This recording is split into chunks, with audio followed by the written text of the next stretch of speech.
Hello and welcome to the Imprint Weekly Podcast. I'm John Kelly, Senior Editor of the Imprint, a daily news site covering child welfare and youth justice around the country. You can read all of our coverage at imprintnews.org or check us out on Facebook or Twitter at the Imprint News. You can sign up on our homepage for our free weekly and monthly newsletters. And for professionals in child welfare and youth justice, subscribe to our Youth Services Insider section for a closer look at news on business policy and practice. The Imprint Weekly Podcast is also a member of the Safe Camp Audio Network. Check out our show page and all of Safe Camp's other great podcasts at safecampaudio.org on the web, at Safe Camp Audio on all social media. So the real episode for this week is coming on Wednesday, and it is awesome. I thought I would use our regular time slot here on Monday to give a little preview of it and feature an interview with the folks who are involved in producing it. It's called Healing the Children of Horse Nations, which again, you're going to get on this feed on Wednesday.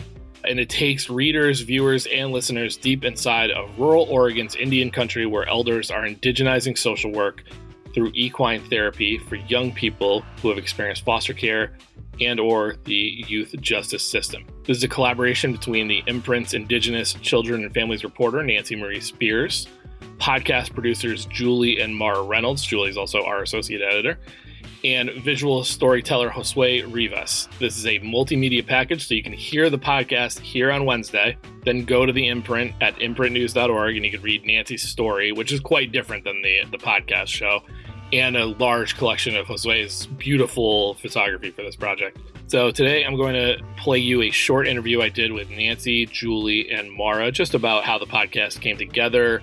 Julie talks a little bit about season 3 of Gray Area, which is her podcast series. And this is sort of like one joint episode that we did with Gray Area. So they'll tell you all about how this story came together, some of the people involved in it, all that. And then I will also feature a brief trailer for the podcast if you want to listen to, 2 to 3 minute clip just to get a sense of what's coming on Wednesday. So without further ado, let's get to my conversation with the team from Healing the Children of Horse Nations.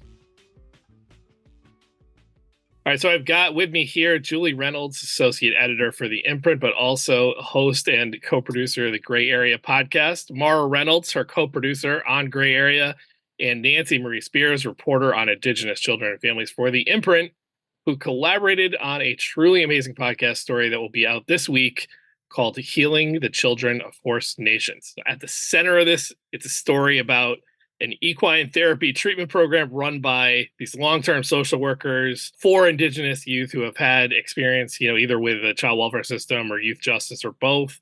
But it's really so much more than that. And we'll talk to these guys a little bit about it, but come check it out when it comes out this Wednesday.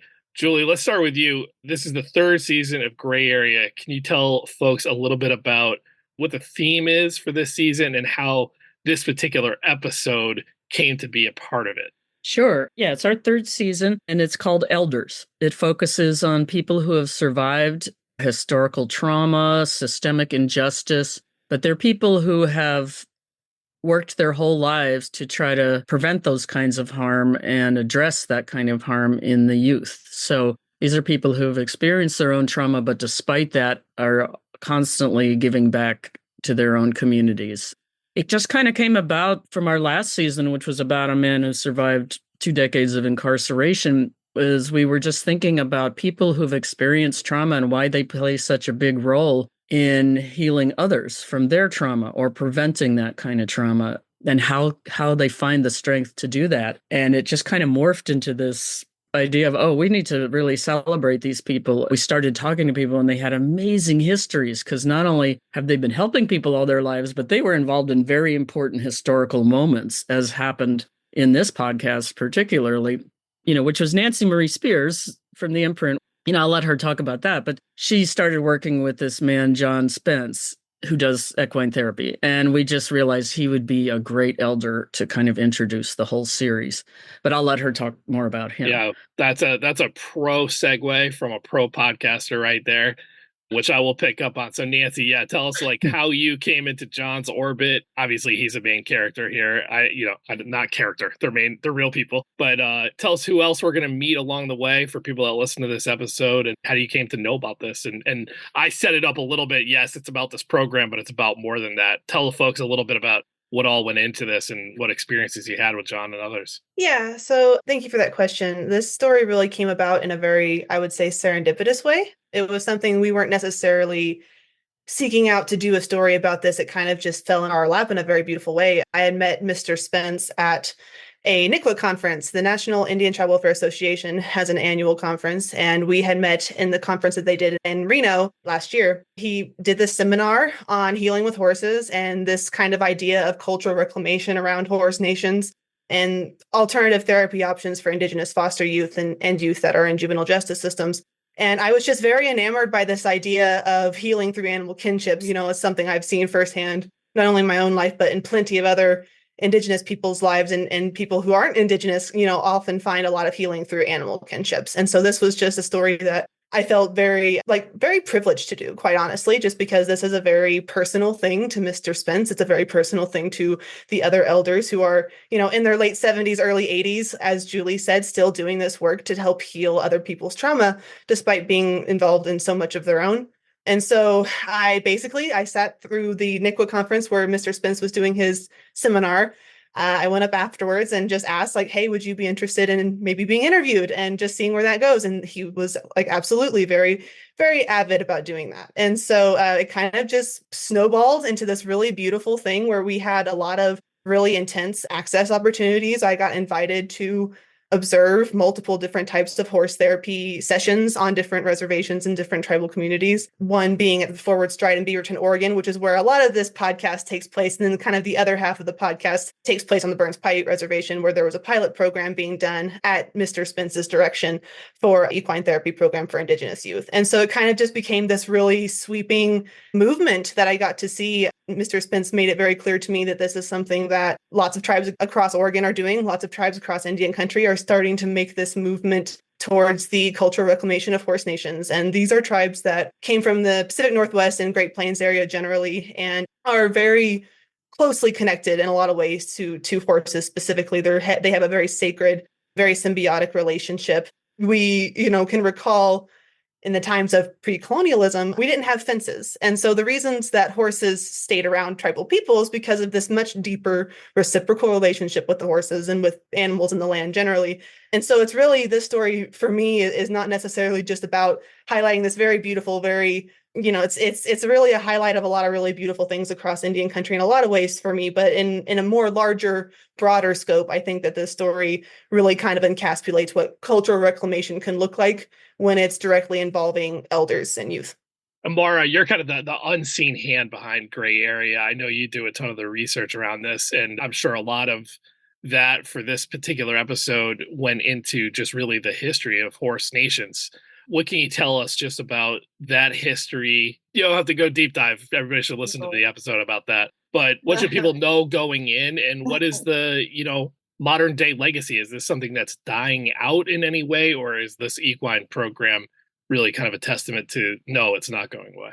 Yeah, absolutely. It was something that definitely important for us to get a clearer picture of just going into this story. So we felt like we understood the context, even just reading John's autobiography. We created a huge timeline to sort of reference all of the different treaties and land agreements and laws and milestones that happen in his life and throughout history that he references. And once we kind of started putting them all together, it really helped paint a bigger picture and helped us feel like we were able to tell this story more clearly and in a way that a lot more people would be able to tap into. With respect to the horse nations, it was really fascinating to get to learn about, the history of horses in North America is in fact a kind of hotly disputed topic. Yeah, everybody knows that the species of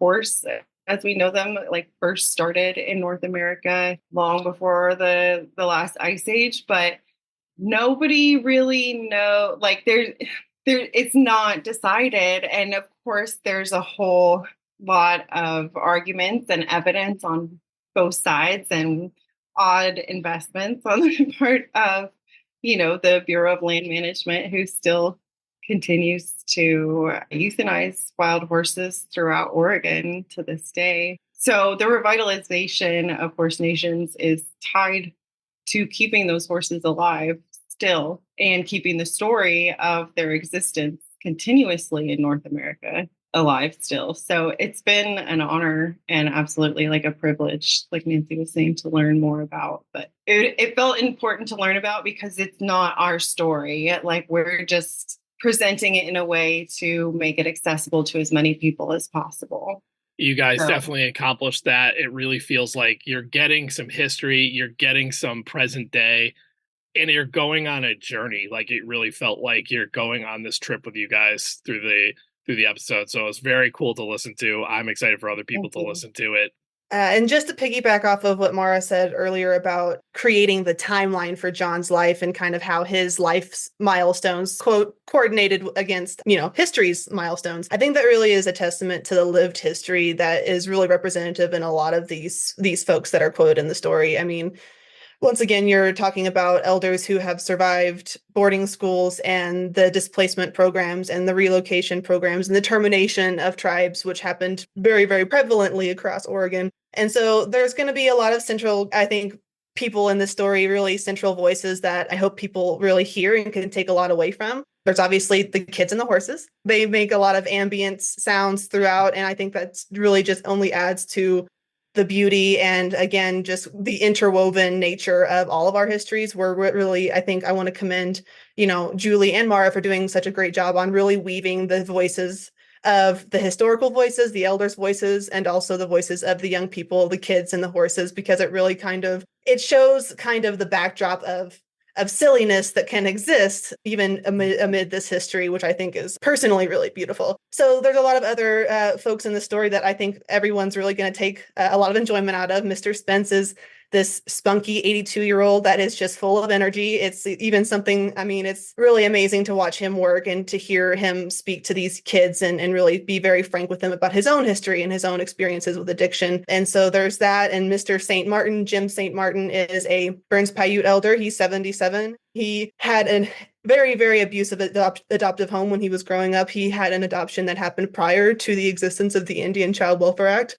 And so he grew up in a very, very abusive home and kind of uses that as personal fuel for what he does now. Just adds to this elders narrative of what Julie and Mara are building in their podcast, which is just that, even despite all of this violence, these elders are still gentle enough to continue to heal other people when really they don't have an obligation to do that. They can do whatever they want with that trauma and with that healing within themselves, and they choose to continue that healing and extend it beyond themselves to others, and especially to our youth. And so that's just one thing that I'll say in terms of like things to keep an eye on for the podcast. I hope everyone enjoys listening. Nancy's also one of the principal people in the podcast. It's kind of an unusual thing where she really talks about her personal journey as a reporter covering these issues. And that's part of the story as well. And I think it's one thing that makes the podcast quite a bit different than other ways of telling these third-person stories that we're all separate from. It also makes it extremely powerful. So I just want to commend Nancy for her openness and vulnerability and recording the parts that she did of her own personal journey in this. It's a very powerful piece of this story. Thank you guys for coming on to talk about this a little bit. Healing the Children of Horse Nation will be out April 3rd. We'll be featuring it on this channel here. So you don't have to do anything if you're already a subscriber to the podcast. It's just going to pop up for you. If you want to check out the rest of Julia and Mara's great third season of Gray Area, that will be available both on Voices of Monterey Bay and on Safe Camp Audio Network. So I'll drop a link for people in our show notes to go check that out. Julie, Mara, and Nancy, thanks for joining us on the Imprint Weekly Podcast. Oh, thanks for having us so much. Thanks for having me. Yes. All right. Well, if that interview didn't whet your appetite enough, here is a brief trailer of Healing the Children of Horse Nations. Again, the entirety of this program will be available and will come right into your feed on Wednesday in the Imprint Weekly Podcast feed. So you will get this full show on Wednesday, and you can check out the article that accompanies it and the photography at imprintnews.org. And here is a trailer. One thing I liked about today, I liked being in existence. The story is happening silently within the youth. I grew up with fear and shame. A lot of us grew up with that. And I think you're scarred for life in a lot of ways. Welcome to Season 3 of Gray Area. I'm Julie Reynolds. In our audio documentaries, we tell true stories about justice, redemption, and all that lies between.